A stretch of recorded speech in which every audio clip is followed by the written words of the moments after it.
to The Lesson Plan, the podcast where we dive deep into academics and instruction in Denver public schools. I'm your host, Communications and Community Engagement Manager Nicole Brady, and my guest today is Dr. Charlie Merrow, Director of Special Education for DPS. Thank you so much for being here, Dr. Merrow. Thank you for having me. You've been here with DPS for quite some time. This is your fourth school year in this particular role. Can you tell us a little more about your background? Yes, absolutely. I have been in, as you named, the director role for this is my fourth school year. Prior to that, I worked in our central office supporting our equity programs. And before that, I was a teacher, a special education teacher in the Denver metro city. And I started my career as a special education teacher overseas for a number of years. Wow. So always in special education in that space for your career. Right. Well, today we're going to be talking about why special education matters here in DPS and how educators in our district under Dr. Merrow's leadership have built a system that's increasing opportunities for our students with disabilities. So to start, Dr. Merrow, because we like to dive deep in this podcast, can you give us kind of an overview of how DPS operates special education and how you see the role of special education in our schools? Absolutely. So in Denver Public Schools, we have about 14,000 students with disabilities who are receiving special education services. This includes students who are aged 3 years old all the way up till 21 years of age. And students in special education receive services in every one of our DPS schools, including our district-run schools, our charter schools, as well as our innovation schools. Really, the role of special education is to provide students with every opportunity and access to learn and participate and succeed in school, just like general education students. Special education is really a required part of our education system, and it is here for the removal of barriers for students with disabilities to help provide all of the instructional supports and materials for students with disabilities, and really to ensure that we are protecting the legal rights of our students under these laws. And so in DPS, we are committed to inclusive schools through our safe and welcoming priorities. And I would say that we have really had the stamp of approval and priority of this work from our Board of Education through a 2019 board resolution, really focusing on the importance of inclusive practices. I think it's important to lean into a couple things you mentioned there. One is that legally, Denver Public Schools is required to provide special education services. That is at a federal and state level. Can you dive into that a little more? That's correct. Yeah. So special education is really protected through the Individuals with Disabilities Education Act, or IDEA, and that's the federal law. And then as well as in Colorado, we have our services through the Exceptional Children's Educational Act, or ECEA. There are a lot of acronyms and kind of educational terms in special education, so I'm going to really try to minimize some of those here today. But the IDEA federal law at its core ensures that students with disabilities have what we call a free and appropriate public education, or FAPE, and that must be in a student's least restrictive environment, which is LRE. I am so grateful to you for saying the full term and not just the acronyms, because yes, in education, there are a lot of acronyms. So the free, appropriate public education and least restrictive environment. Can you explain what that looks like in DPS in terms of the spectrum of offerings to students with disabilities? So under these federal and state laws, it is our legal obligation as a district to ensure every student with a disability has access to learning based on their needs. So what that means is every student will have access through our continuum of services in what we could say in special education, meaning students may access learning in the general education classroom with some supports and accommodations. Some students will engage in learning through small group instruction or more specialized supports. For some students, we have what we call center-based programs in Denver Public Schools, which are more targeted, lower student-to-teacher ratio classrooms. And then for a small minority of students with disabilities, they may receive their supports and services through day treatment programs or at their house through homebound services or other. You yourself, you said you worked in a situation like that in the past. Is that correct? Where it was more of that homebound level of need? I worked in a day treatment and residential Okay. treatment center here in Denver for a number of years as a special education teacher. So students at that continuum of support for really needing more intensive day-to-day targeted interventions. It's really interesting because I think it shows that you've served the entire spectrum of services that a student with a disability may need.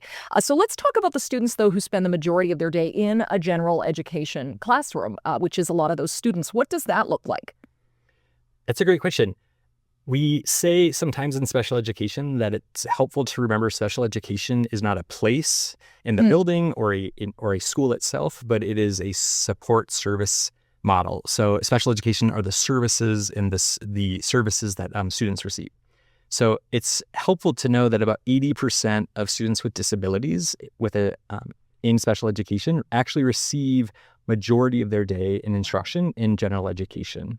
So what that looks like here in DPS are for a lot of our students with disabilities, they're learning in general education classrooms with teachers who are co-teaching. So meaning there may be a general education teacher as well as a special education teacher teaching together and planning together. All of the instructions differentiated for different student need, and as well as different individualized supports and related services directly in the classroom. This also is supported through accommodations and modifications to ensure that students have access.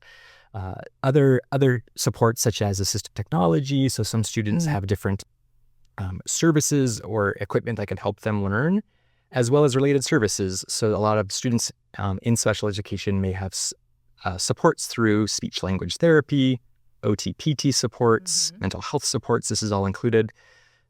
But the main point is that these services are able to still be provided in the general education classroom. So it's layered in through the core content and they're learning next to their peers.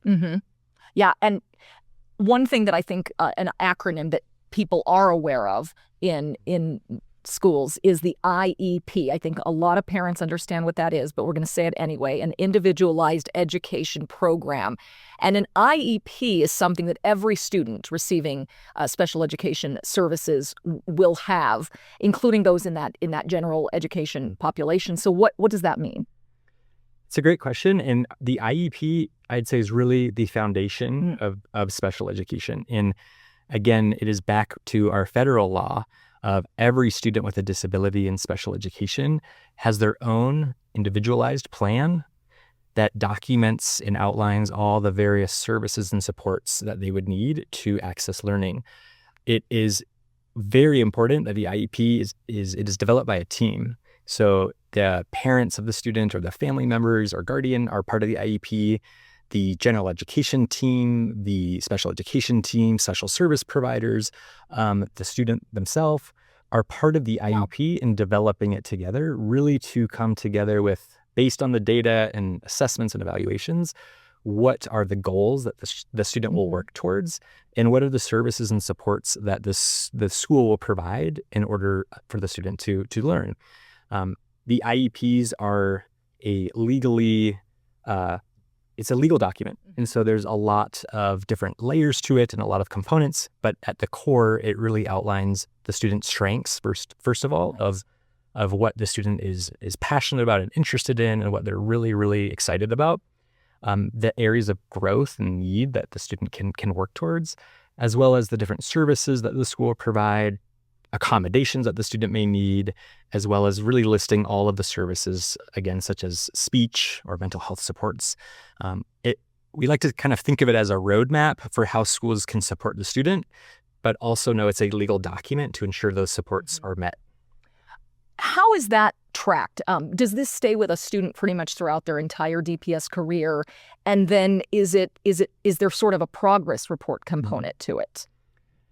Absolutely. So progress monitoring is a huge component of the IEP process. And special education teams are constantly doing different assessments and evaluations to ensure that students are making progress towards goals.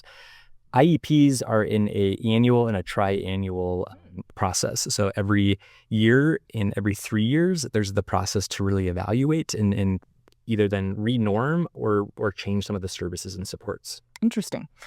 You also mentioned on the continuum of services, the center-based supports that are available through DPS. Can you give us some examples and explain what those offer? Absolutely. So in DPS, we offer center-based programs, and what is important to name is that these are not separate schools or different programs. They are classrooms located in our DPS schools. So we have approximately 200 center programs right now in Denver public schools. Again, really from the full ECE to K-12 to 18 to 21 continuum. And the center programs provide a lower staff to student ratio, so students have a more targeted interventions and support. In Denver public schools, we have a handful of different types of center-based programs to meet the needs of students. The primary center-based programs we have are our autism programs. We have multi-intensive and multi-intensive severe programming, affective needs. We have deaf and hard of hearing, or what we call DHH programming. And then we also have our 18 to 21 transition programs, as well as a inclusive center-based program in ECE. Yes, over the past several years, I understand that the district has expanded services, especially in the multi-intensive autism programming based on the need. Is that correct? Correct. So nationally, the number of students actually identified with a disability in special education has been on the rise. These trends mirror the same in Denver, but specifically the national trends, as well as trends here in Denver and other large urban school districts, has really seen a pretty high increase in students identified with autism spectrum disorder. And it is a lot of research out there that is the highest and fastest growing disability category currently. The research has shown that a lot of the shift in population is really more tied to an increase in access to diagnostic services across the nation, as well as more improvement in assessment, being more culturally responsive to student need. So in general, across the United States, there has just been a greater awareness for autism spectrum disorder. And so students are much more appropriately identified than maybe previously. So with that in mind, DPS has seen similar demographic changes in our student population in special education needs. So to support that, we have really shifted a lot of our supports and grown our autism programming and services over the last few years. Wow. With all of these supports, and thank you for going through that whole spectrum and continuum, what is the ultimate goal for our students in DPS with disabilities? That's a really big question and a really important one too. And I would say at its core, the ultimate goal for students with disabilities would be no different than a student without a disability, is to thrive in DPS. Our students with disabilities, that should mean that they have meaningful access to the general education classroom with their peers. That would mean students with disabilities should be experiencing joy and a sense of belonging and inclusion in every single space in classroom and school in our district. They should be experiencing learning and growth, and we should see progress in their goals. Students with disabilities, we should be honoring their strengths and what they bring to the classroom and see that as an asset to our culture and to our community. And at the end, students should leave DPS with whatever comes next, ready to succeed in college or career or community or independent living. But the ultimate goal is really to ensure access and opportunity to participate and learn and grow and be part of our community. Well said. And I think DPS must be doing a pretty good job of this, because I want to take the time now to highlight a very special announcement here on this podcast that you, Dr. Merrow, received a letter this week from the Colorado Department of Education. Can you share a little bit about what that letter entailed and this honor for your department? Yeah, it was a really big milestone, I think, for the district, that we received a recognition from the Department of Education, essentially highlighting just some of the systems that have strengthened in the last several years in terms of our special education programming. And so the letter is several years ago, coming out of the pandemic, many districts had different items to work on through the Department of Education and the compliance monitoring that goes into special education. And 3 or 4 years ago, our team sat and we looked at all the data and did a huge needs assessment of where we were seeing gaps in the district and in our compliance reporting. And we worked very intentionally and worked with other districts across the state of what other people are doing and finding success in, and strengthened a lot of our procedures and systems in the district. So now, after several years of kind of implementing these new standard operating procedures and support structures, CDE in this letter really outlines just all the growth that DPS, as the largest district in the state, has made during that time. And I think one of the largest celebrations is really around our compliance. The IEP being such an legally compliant document, we have focused very intentionally on ensuring that students with IEPs have the highest quality documentation and supports there. And so we were able to really work as a district to shift our compliance rating from the 80% to now multiple consecutive years at 100% compliant from the CDE indicators. And it is such a testament of every person involved in special education in the district, from our teachers and paraprofessionals and our service providers and our IEP teams, and everyone involved helped achieve this milestone. Congratulations to you and the whole team for that. And I have been able to see on the ground in some schools some of the great work happening, but I would love for you to highlight the work you want to highlight that's happening in special education across the district that really was seen as the reason for this recognition from CDE. Absolutely. So we have 200 plus schools in Denver Public Schools, and there is such incredible work going on across the district at the systems in all of the various programs. I think a few specifics that may come to mind are schools such as Green Valley Elementary and Skinner Middle School and Manual High School as three prime examples of schools that are really looking at how their systems and structures can support to create more inclusion and more inclusive practices through scheduling and planning and all of what goes into creating a system.